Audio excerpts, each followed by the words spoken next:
नमस्कार दोस्तों, स्वागत है आपका मेरे YouTube चैनल राजेश क्लासेस में। आज की कहानी दो दोस्तों की है जिनका जहाज़ एक तूफ़ानी लहर से टकराकर टूट जाता है और वो एक सुनसान टापू पर फंस जाते हैं। फिर वहाँ उनके साथ क्या हुआ, वो वहाँ से कैसे निकले, ये हम कहानी में आगे जानेंगे। साथ ही कहानी के दौरान हम इंग्लिश को बहुत ही सरल अंदाज में पढ़ना, लिखना, बोलना और समझना सीखेंगे। तो वीडियो को पूरा देखिएगा और अगर चैनल पर नए हैं या अभी तक चैनल को सब्सक्राइब नहीं किया है तो कर सकते हैं, आपकी मर्जी है। तो चलिए सीधे चलते हैं आज की कहानी पर। तो आज की कहानी का टाइटल है द प्रेयर्स। प्रेयर मतलब होता है प्रार्थना, उपासना, विनती, भजन। तो प्रेयर्स ये प्लूरल नंबर बहुवचन में लिखा हुआ है तो उसको बोलेंगे प्रार्थनाएं। Once a ship got wrecked in a storm. एक बार, वंस मतलब होता है एक बार, एक जहाज। गॉट wrecked मतलब होता है बर्बाद, नष्ट, क्षतिग्रस्त। रेक मतलब जहाज का मलबा भी होता है। और यहाँ पे डी को ट उच्चारित कर रहे हैं ना, क्योंकि एक नियम है कि जब भी फ स च प क अक्षर से कोई भी शब्द का अंत होता है तो उसके बाद लगे डी को टी उच्चारित करते हैं ना। तो एक बार एक जहाज एक तूफान से टकराकर क्षतिग्रस्त हो गया, बर्बाद हो गया। Only 2 friends survived and swam to an island. केवल 2 दोस्त सर्वाइव जीवित बचे। सर्वाइव मतलब होता है जीवित बचना, बच जाना। तो 2 दोस्त ही सिर्फ जीवित बचे, बच गए। और स्वam टू एन आइलैंड, एक आइलैंड, द्वीप। आइलैंड मतलब होता है द्वीप, टापू। वह भूमि जो चारों ओर से समुद्र से घिरी रहती है ना, उसे आइलैंड बोला जाता है। तो एक द्वीप पर वो स्वयं तैरकर, स्विम का स्वाम हुआ ना, स्विम मतलब तैरना, स्वाम मतलब तैरकर वो द्वीप पर पहुंचे। They decided to pray to God for help. उन्होंने तय किया, फैसला किया। डिसाइड मतलब फैसला करना, तय करना। टू प्रे, प्रे मतलब होता है प्रार्थना, विनती, वही। तो विनती करने के लिए, प्रार्थना करने के लिए। ये जो टू है ना, इसका मतलब हम के लिए पढ़ेंगे ना।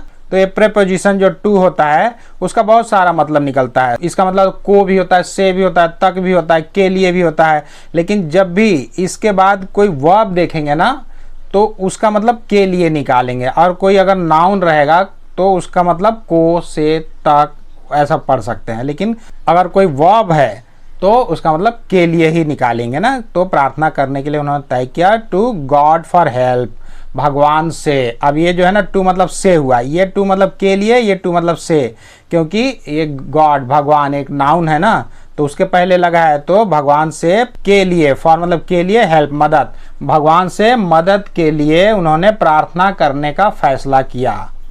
However, to find out whose prayers were more powerful, they divided the island and stayed on the opposite sides. However मतलब हालांकि होता है, मगर भी होता है, तो भी, तथापि, बहुत सारे चीज होता है ना। तो मगर टू फाइंड आउट पता लगाने के लिए, फिर फाइंड आउट मतलब पता लगाना, सीखना, ये दोनों होता है ना। लेकिन पता लगाने के लिए, क्योंकि इसके बाद वर्ब है। हुज मतलब किसका, जिसका, जिस किसी का, ये सारा चीज होता है ना। तो किसकी प्रार्थनाएं वर मोर पावरफुल थी, बहुत ही ज्यादा। मोर मतलब ज्यादा, अधिक, फिर से भी होता है मोर मतलब और भी होता है, लेकिन ज्यादा पावरफुल, प्रभावशाली। पावरफुल मतलब होता है प्रभावशाली, शक्तिशाली, ताकतवर। तो उन्होंने यह पता लगाने के लिए कि किसकी प्रार्थनाएं ज़्यादा प्रभावशाली हैं, दे डिवाइडेड, उन्होंने विभाजित कर दिया। डिवाइड मतलब विभाजन करना, बांटना। डिवाइड मतलब भाग भी होता है ना, जो भाग देते हैं ना, डिवीजन, उसको भी बोलते हैं भाग। तो उन्होंने विभाजित कर दिया द आइलैंड, उस द्वीप को। एंड स्टेड ऑन, और रहने लगे द अपोजिट साइड्स, विपरीत दिशा में। साइड्स मतलब होता है दिशा और तरफ, साइड मतलब क्षेत्र भी होता है। तो दूसरी तरफ, अपोजिट मतलब होता है विपरीत। तो विपरीत दिशा में दूसरी तरफ वो लोग रहने लगे। पहले उन्होंने बांट दिया, आधे हिस्से में तुम रहोगे, आइलैंड के दूसरी तरफ तुम रहोगे, इस तरफ मैं रहूंगा, ऐसे बांट के। और अलग अलग दिशा में हम लोग प्रार्थनाएं करेंगे भगवान का, और देखते हैं किसका प्रभावशाली प्रार्थना है, किसकी शक्तिशाली है, किसके भगवान सुनता है। ये उन्होंने तय किया। The first thing that they prayed for was food. जो पहली चीज़ थी, थिंग मतलब चीज़, जो पहली चीज़ थी जिसके लिए वे प्रार्थना किए, वे प्रार्थना किए, वो था फॉर वॉज फूड, भोजन के लिए। तो भोजन के लिए, खाने के लिए उन्होंने पहली चीज़ जो उन्होंने की कि खाना खाने के लिए, भोजन के लिए उन्होंने प्रार्थना किया था। सून, शीघ्र ही, द फर्स्ट मैन सा a fruit bearing tree on his side of the land. जो पहला व्यक्ति था उसने देखा, सी का सा हुआ ना, उसने देखा एक फलदार पेड़। फ्रूट बियरिंग ट्री मतलब होता है फलदार पेड़। बियर मतलब सहना होता है, बियर मतलब पैदा करना भी होता है। बहुत सारे चीज बियर का मतलब होता है ना, धारण करना, उठाना। तो जो फल धारण किए हुआ है यानी फल से लदा हुआ है पेड़, उसको फलदार पेड़ बोलते हैं। तो उसने एक फलदार पेड़ देखा ऑन हिज साइड, अपनी तरफ, ऑफ द लैंड, उस जमीन के, लैंड मतलब जमीन, भूमि, उस जमीन की तरफ, अपनी तरफ जो है उसने एक फलदार पेड़ देखा जब प्रार्थना किया था। तो the other man had no tree, दूसरे आदमी के पास कोई पेड़ नहीं था। ये जो हैड है ना, ये पॉजेसिव वर्ड के रूप में यहाँ पे पढ़ेंगे ना, मतलब उसका, उसकी, उसके पास। ये जो करता है ना, नाउन है, उसके अधिकार संबंधी बातों को बताता है कि उसके पास था या उसका था। तो जो दूसरा व्यक्ति था उसकी तरफ, उसके पास कोई पेड़ नहीं था। Next, the first man prayed for a shape. फिर, नेक्स्ट मतलब होता है अगला, नेक्स्ट मतलब फिर, बाद में, नेक्स्ट मतलब निकटतम भी होता है, सबसे नज़दीक का। तो यहाँ पे फिर, उसके बाद फिर द फर्स्ट मैन, पहला व्यक्ति प्रार्थना किया फॉर अ शिप, एक जहाज के लिए, एक जहाज के लिए फिर प्रार्थना किया। फल खा लिया, उसके बाद अब प्रेयर किया कि मुझे एक जहाज मिल जाए। सून, शीघ्र ही फाउंड अ शिप, उसे एक जहाज मिला। फाउंड मतलब मिलना, पाना। तो उसे एक जहाज मिला on his side of the island, अपनी तरफ के जो द्वीप था उसकी तरफ एक जहाज खड़ा था, वहां पे मिला उसको। हैप्पीली, खुशी से, हैप्पीली मतलब खुशी से, ही बोर्डेड द शिप, वह शिप पर, जहाज पर सवार हो गया। बोर्ड मतलब होता है चढ़ना, सवार होना। बोर्ड मतलब तख्ती भी होता है ना, तख्ता। बोर्ड मतलब मंडल, समिति नहीं होता है, बोर्ड एग्जाम है यानी मंडल का या समिति का एग्जाम देने वाले हैं, होने वाला है। अच्छा एक बात और, बोर्ड मतलब खान पान भी होता है ना, भोजन भी होता है, बहुत सारा इसका अर्थ निकलता है। तो हमें उसका वही अनुवाद करना है जो उस लाइन से मेल खाता हो। तो यहाँ पे क्या है, सवार हुआ, शिप पर सवार हुए वो लोग। अब यहाँ पे हम शिप को खाने के लिए नहीं ना बोलेंगे कि उसने शिप को खाया, तो इसलिए यहाँ पे सवार होना ही बोलेंगे। तो वो जहाज पे सवार हो गया। He decided not to take his friend with him, अपने साथ, उसने अपने साथ अपने दोस्त को नहीं ले जाने का फैसला किया। सडनली, अचानक से, a voice from the heavens called out, अचानक से एक आवाज, फ्रॉम द हेवेंस, स्वर्ग से, हेवन मतलब होता है स्वर्ग, तो स्वर्ग से एक आवाज उभरी, कॉल्ड आउट, पुकारी मतलब गूंजी, तो एक आवाज वहां से गूंजी। Why are you living your friend, तुम अपने दोस्त को क्यों छोड़ रहे हो। लीव, लीव मतलब होता है छोड़ना। ये जो है ना प्रेजेंट कंटिन्यूअस टेंस का सेंटेंस हो गया, क्योंकि यहाँ पे हेल्पिंग वर्ब आर लगा हुआ है और वर्ब में आईएनजी जुड़ा हुआ है। तो बोल रहा है कि तुम अपने दोस्त को क्यों छोड़ रहे हो, लेके क्यों नहीं जा रहे हो। वहां से जो आवाज गूंजी, भगवान वहां से पुकारे। द मैन एंसवर्ड, फिर उस व्यक्ति ने उत्तर दिया।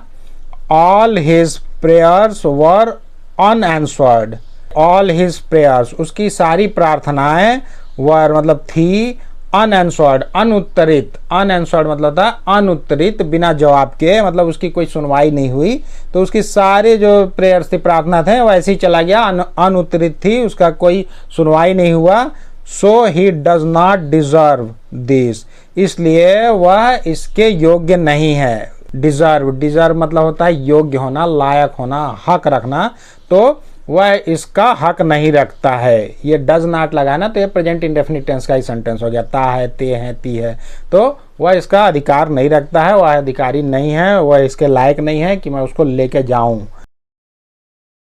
The voice rebuked him saying no he had only one prayer, जो आवाज थी वह रिब्यूक मतलब होता है फटकार लगाना, डांटना, झिड़की देना, भर्त्सना करना, किसी को गाली देना, उलाहना देना, मतलब डपटना, डांट डपट। तो वह जो आवाज़ थी वह डपटते हुए उसको कही, डांटते हुए, उसको झिड़की देते हुए नहीं। ही हैड ओनली वन प्रेयर, नहीं, उसकी सिर्फ एक ही प्रार्थना थी। हैड वही पजेसिव वर्ड, ही हैड, उसकी सिर्फ एक ही प्रार्थना थी। He prayed that all your prayers be answered, उसने प्रार्थना किया था कि तुम्हारे सभी प्रार्थनाएं स्वीकार की जाएं, सुनी जाएं, आंसर्ड, उत्तरित हो। मतलब वह अपने लिए कुछ नहीं मांगा, उसकी सिर्फ एक ही प्रार्थना थी कि तुम्हारी सारी प्रार्थनाएं सुनी जाएं। The first man was stunned, अब ये बात जब सुना तो जो पहला व्यक्ति था वह स्टन्ड, स्तब्ध रह गया, अवाक रह गया। स्टन मतलब स्तब्ध रहना, भौचक रहना, अवाद, निस्तब्ध हो गया बिल्कुल। उसको यकीन ही नहीं हुआ कि मेरा दोस्त मेरे लिए बताओ इतनी कुर्बानी दे रहा था, अपने लिए कुछ नहीं मांग रहा था। उसको पछतावा हुआ होगा, रिग्रेट फील हुआ होगा उसको। तो मोरल ऑफ द स्टोरी क्या है, इस कहानी की नैतिक शिक्षा क्या बोलती है? वैल्यू योर फ्रेंड्स, अपने दोस्तों के महत्व को समझें। वैल्यू मतलब होता है महत्व, मूल्य, कीमत, अहमियत, यानी अपने दोस्तों की अहमियत को समझिए।